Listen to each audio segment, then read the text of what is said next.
I love these guys. Look at these guys. Blacks for Trump. I love you. I love you.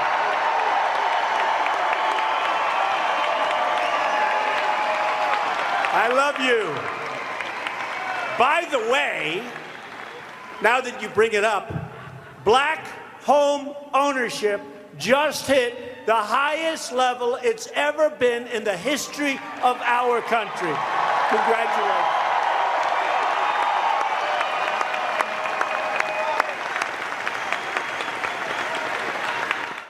Our agenda is pro-family, pro-police, pro-worker, and 100% pro-American. That's what our agenda is.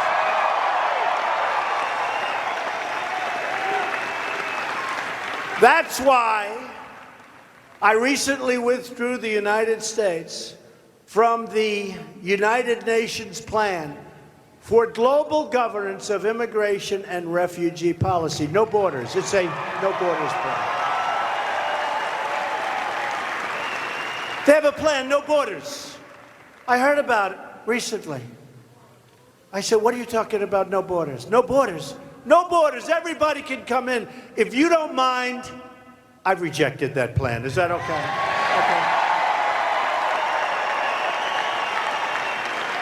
I told them, not only do we want no borders, we want the strongest borders you've ever seen. We're going to have such borders. We'll have borders on top of borders. America's a sovereign country. We set our immigration rules. We don't listen to foreign bureaucrats. We don't listen to other countries telling us how we should be running our immigration. Thank you very much.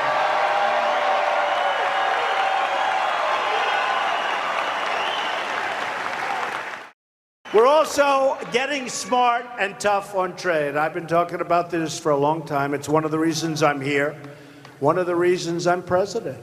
We are renegotiating the disastrous trade agreements of NAFTA, of South Korea, of so many others. We are making great deals. We're going to hopefully keep NAFTA, but there's a chance we won't. And that's okay. That's okay. How many factories have left for Mexico? How many factories?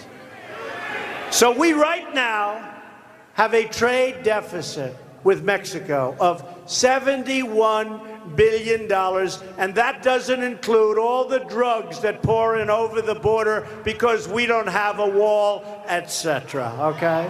$71 billion.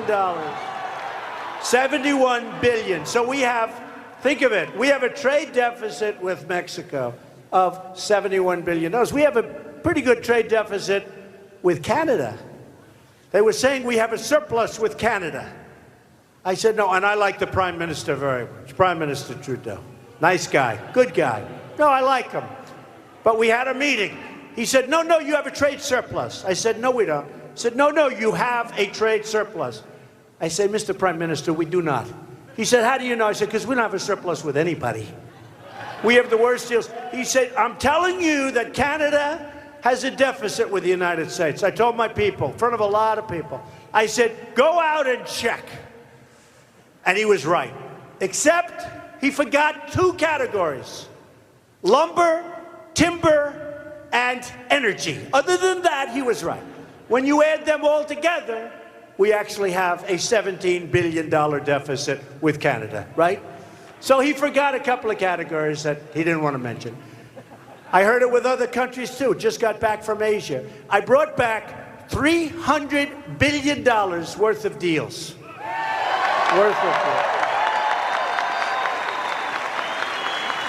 And that number is going to go a lot higher. And these are numbers that are going to produce a lot of jobs in our country, and that's what we have to be doing. And as promised, remember, I announced that I would withdraw America, the United States, from the horrible, for us, good for other countries, it's great for other countries, from the horrible Paris Climate Accord.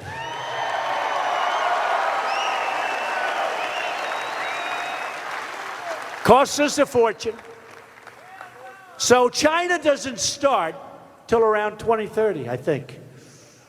Russia doesn't have to go back to like a recent date. They go back to somewhere in the 1990s, which was a high pollution time. Other countries we end up giving money to, this would have been one of the great catastrophes. And I could come back into the deal at a much better price. They'd love me back in. I could come back into the Paris Accord, and I like the people. I really like Emmanuel. I like so many of the people involved. But I could come back. It's like, I don't get it. I don't see it. I want clean air. I want crystal clear and clean water. I want things that they won't have. And I don't want to pay the kind of numbers that you're talking about. If we stayed with those numbers, we would have had to close factories and businesses in order to qualify by 2025. Can you imagine, ladies and gentlemen, we're violating the accord. In the meantime, some of those countries are spewing stuff out that you wouldn't believe. And we would be closing up. Now, we could maybe change the deal. But then we'd get sued by all the groups that sue. You know, in China, they don't sue China. Nobody sues. With us, they sue. We are pursuing American energy dominance, and by the end of this year, we will be totally self-sufficient. We will be major exporters of energy. We will take in massive amounts of money. We will start paying off our $20 trillion in debt. Chain migration that costs taxpayers billions and billions of dollars, and sanctuary cities that set free violent criminal aliens all over our country and protect them.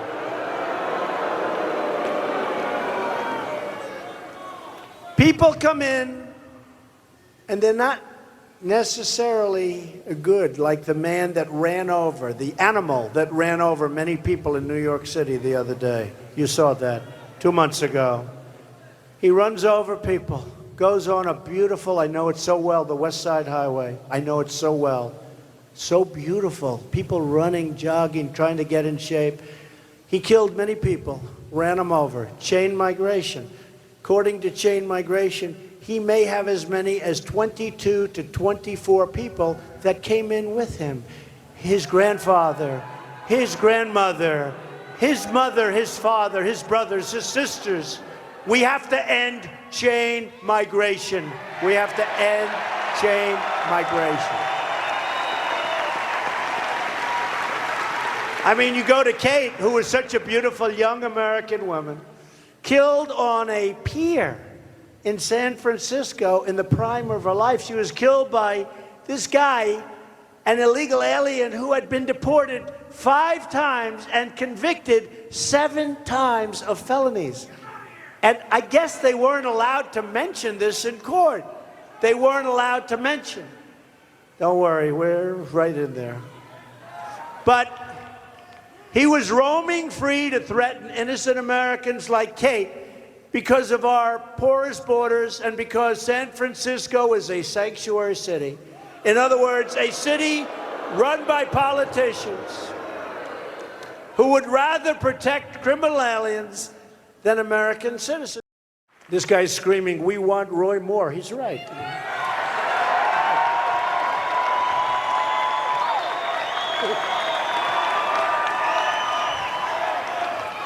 Democrats in Congress want open borders, higher taxes, and government-run health care that doesn't work. Costs a fortune, doesn't work. They're soft on crime, and they want to suffocate our economy with socialist-style regulation. Raise your taxes through the sky. They don't want to vote for our tax cuts because they want they want tax increases. That's why we need a Republican in the House. We need a Republican in the Senate. We need more of them. And by the way, just so I can satisfy this gentleman out there, how many people here are from the great state of Alabama? Whoa.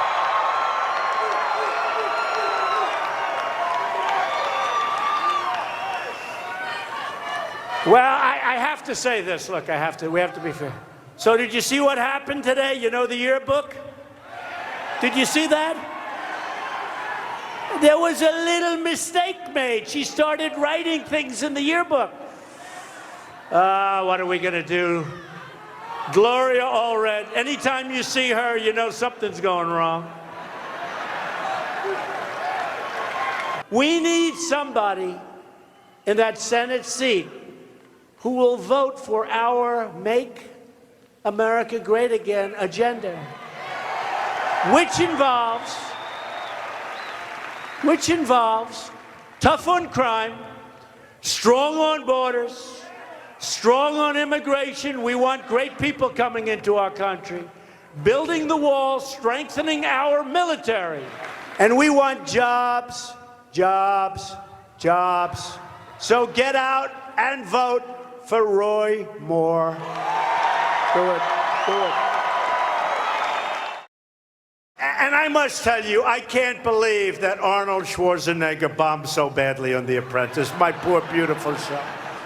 It was so successful. We get a big movie star and he can't pull it off. Protecting religious liberty. We are protecting religious liberty. And we're getting rid of the Johnson Amendment.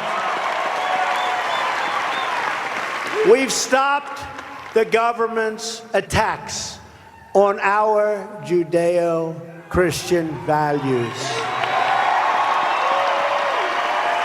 Because we know that families and churches, not government officials, know best how to create a strong and loving community. We know that. Getting rid of the Johnson Amendment, study that up, that's a big thing. That's a big thing. A lot of people are very, very happy about that. We know that parents, not bureaucrats, know best how to raise their children and to nurture their children. And above all else, we know this: America doesn't worship government, we worship God.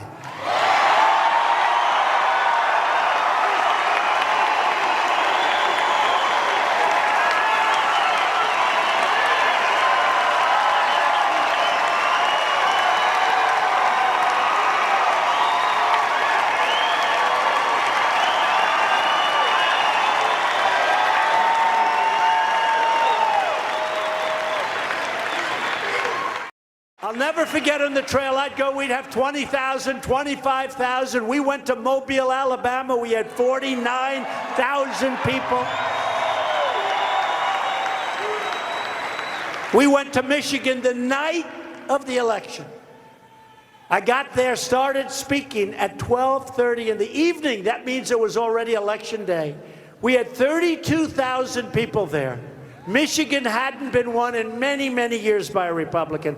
Hillary Clinton went there in an emergency because she was told that day that she was doing badly in Michigan. She went there. She had a crowd of like 600 people. I had 32,000 people at 1 o'clock in the morning. I said, why are we not going to win? Why are we not going to win? And we won. We went to Wisconsin. Hasn't been won in many, many years. You remember that? We went to Wisconsin, hadn't been won in many, many years. She decided not to go. Thank you very much, Hillary. I guess the Russians advised her not to go. You know, they got it. But she decided not to go. And her husband supposedly said, you better go to Wisconsin.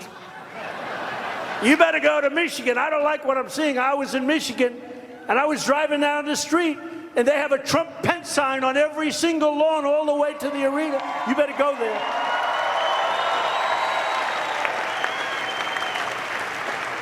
And she said, no, no, no, my bunch of dummies, a bunch of dummies.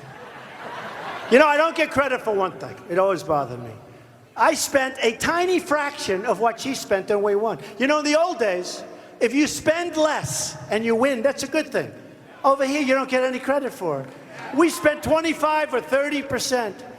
She was at, what number? 2.2 billion, I understand. 2.2 billion. Do you think those consultants made a couple of bucks on that election? Didn't she spend 12.4 million on a dossier that was a total phony, right? 12.4 million? Boy. Whether we are black or brown or white, you've heard it before, we all bleed the same red blood.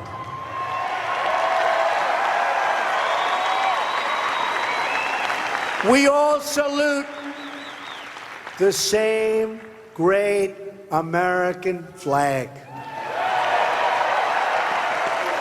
And we are all made by the same Almighty God.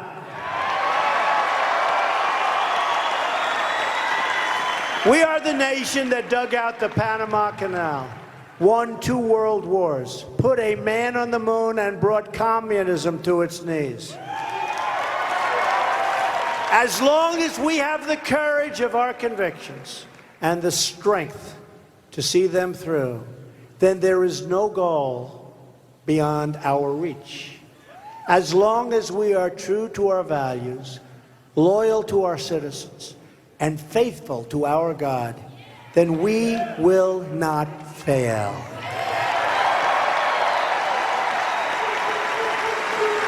This is your land.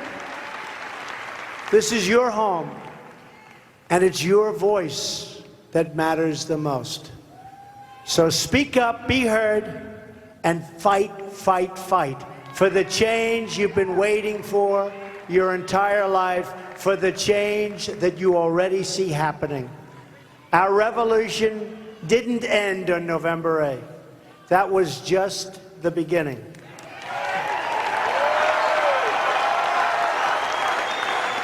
The greatest adventure still lies ahead. Never give in, never give up, never back down, and never ever stop dreaming.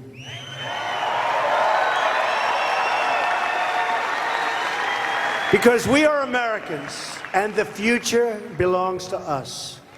The future belongs to all of you.